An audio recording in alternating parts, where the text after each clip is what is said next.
नमस्कार मित्रांनो, आज आपण नवोदयच्या पुस्तकामधील आपला तिसरा गणिताचा पाठ आहे. त्याच्यानंतरचे जे उच्च काठिण्य पातळीचे प्रश्न आहेत त्याच्या प्रश्नाचे उत्तर पाहणार आहोत. तर त्याच्यामध्ये पहिला प्रश्न काय आहे, हे अक्षर दिलेले आहेत एक्स झेड झेड वाय अधिक एक्स वाय वाय झेड. त्याचं उत्तर काय दिलेलं आहे, वाय वाय वाय वाय. आणि हे दिलेलं आहे तर एक्स वाय झेडच्या जागी अनुक्रमे येणारे अंक आहेत. एक्स वाय झेडच्या जागी अनुक्रमे म्हणजेच एक्सला हे पर्यायामध्ये दिलेली पहिली किंमत एक्सची आहे, दुसरी वायची, तिसरी झेडची. म्हणजेच ह्याच्याच ठिकाणी जर आपल्याला अक्षर किंवा इंग्लिश लेटर्स दिलेले असतील आणि अंक नसतील तर त्याच्यासाठी आपण बाय ऑप्शन जावे लागेल. म्हणजे हे ऑप्शनमधले पर्याय इथं ठेवून बघावे लागतील. तर याच्यामध्ये संख्या ठेवून बघावं लागतील. तर इथं काय पहिल्यांदा 4 3 0 म्हणजे 4 म्हणजे एक्सचं 4 आहे, ते वायचं आहे आणि 0 झेडचं आहे. तर आपण बेरीज करताना कधी पण एकक स्थानाकडून इकडं करत जात असतो. म्हणजेच आपण इकडं याच्या जागी ठेवून बघू. पहिला पर्याय, पहिला इथं वाय आहे. वाय म्हणजे काय समजायला लागेल मग आपल्याला, 3 अधिक झेड म्हणजे काय आहे 0, 3 अधिक 0 म्हणजे उत्तर किती यायला पाहिजे 3. तर इथपर्यंत बरोबर येते आपलं. वाय म्हणजे 3 आहे. तर समजायला मी लिहिते तर एक्स, हे वाय आहे, हे झेड आहे. हे पहिली लाईन बरोबर आहे एकक स्थानची. नंतर दशक स्थानची बघू. झेड म्हणजे 0, वाय म्हणजे 3 म्हणजे 0 अधिक 3 बरोबर काय येईल 3. 3 म्हणजे वाय आहे, हे पण बरोबर आहे. झेड अधिक वाय मग इथं पण तेच आलं आहे म्हणजे हे पण बरोबर आहे. आता एक्स अधिक एक्स हे बरोबर असेल तर हा पर्याय बसेल. एक्स म्हणजे काय आहे 4, 4 अधिक 4 8. 8 येते का, नाही येत. म्हणजे वाय 8ला 8चा पर्यायच नाही येते, त्याच्यामुळं पहिलं आपलं उत्तर येणार नाही.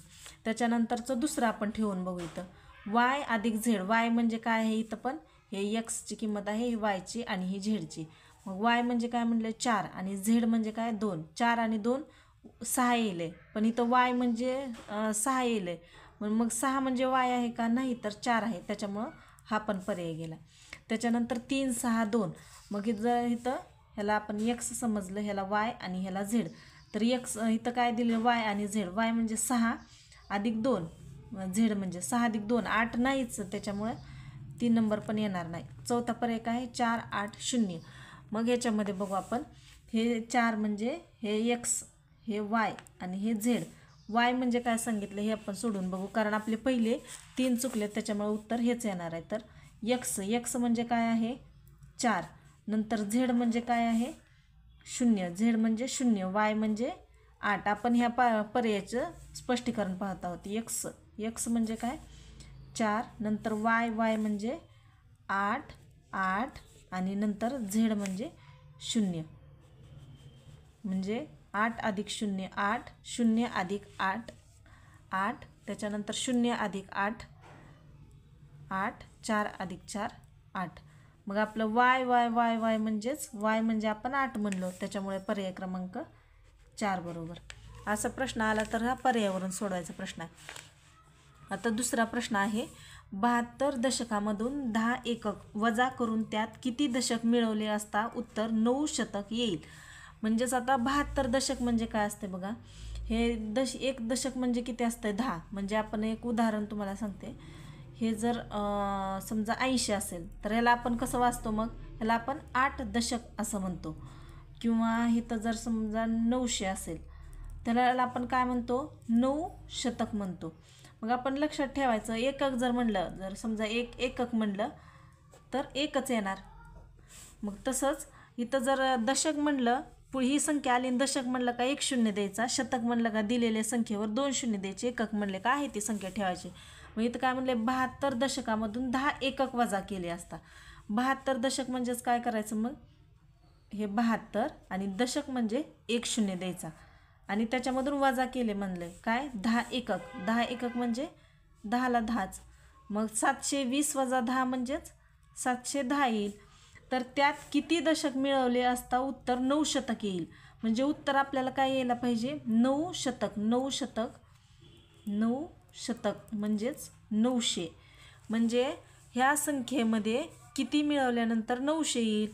मग याचं आपण कसं करू शकतो, 900 वजा 710 बरोबर मग ही दुसरी संख्या येईल. म्हणजेच 0मधून 0 गेले 0, 10मधून 1 गेले, इथं म्हणजे हातचा जाणार नाही, तर 8, इथं 10, 10मधून 1 गेले 9, 8मधून 7 गेले 1, म्हणजे उत्तर काय आलं 190 आलं.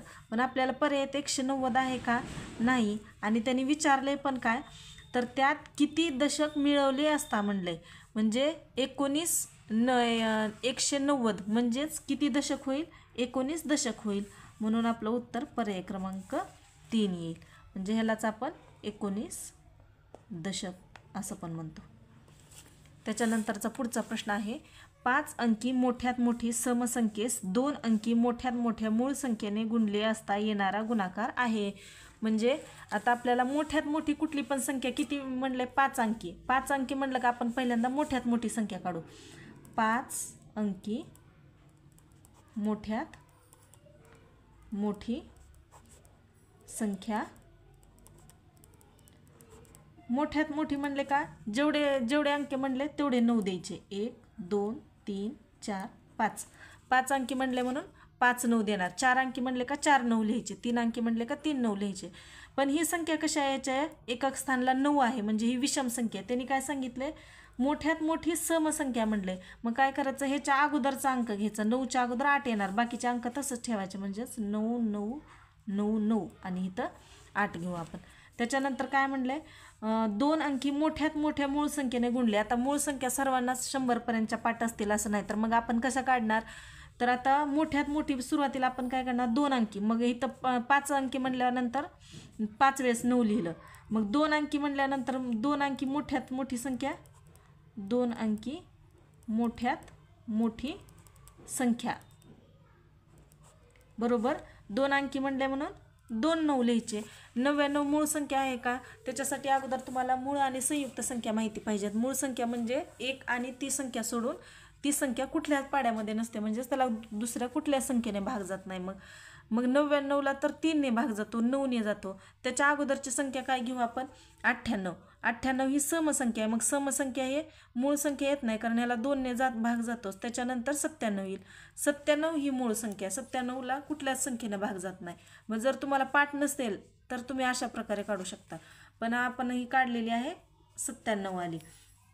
तर मूळ संख्येने गुणले असता येणारा गुणाकार. मग यांचा काय करायचा आहे, 99,998 गुणिले 97 करायचं. तर याचं उत्तर काय येईल, 99,000. मग आपल्या ह्याचं उत्तर काय येईल, तिसऱ्या ह्याचं 99,998 गुणिले 97 बरोबर 96,99,806. म्हणजे पर्याय क्रमांक आपला 1 येईल. त्याच्यानंतरचा पुढचा प्रश्न पाहूयात. चौथा काय आहे, तर चौथ्यामध्ये दिलेला आहे 405 गुणिले 47 करण्याऐवजी 405 गुणिले 74 केल्यास गुणाकार कितीने जास्त येईल.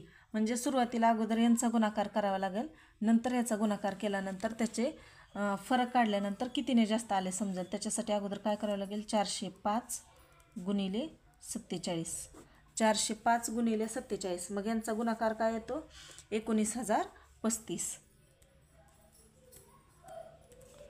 त्याच्यानंतर मग हे करण्याऐवजी 405 गुणिले 74 यांचा गुणाकार करा म्हणलं. तर ह्याच्यामध्ये काय येईल, 405 गुणिले 74 बरोबर 29,970.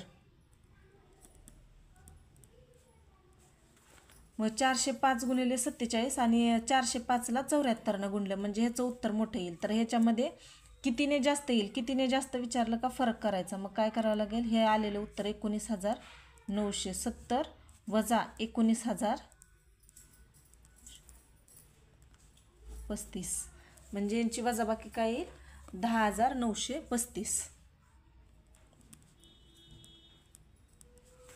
म्हणजेच पर्याय क्रमांक 2.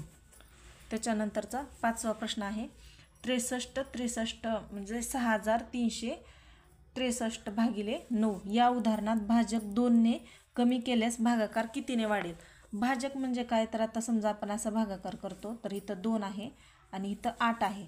तर 2 चौक 8, मग 8 मधून 8 गेले 0. तर ह्याच्यामध्ये भाज्य 8 असेल, भाजक 2 असेल, भागाकार 4 असेल आणि बाकी 0 असेल.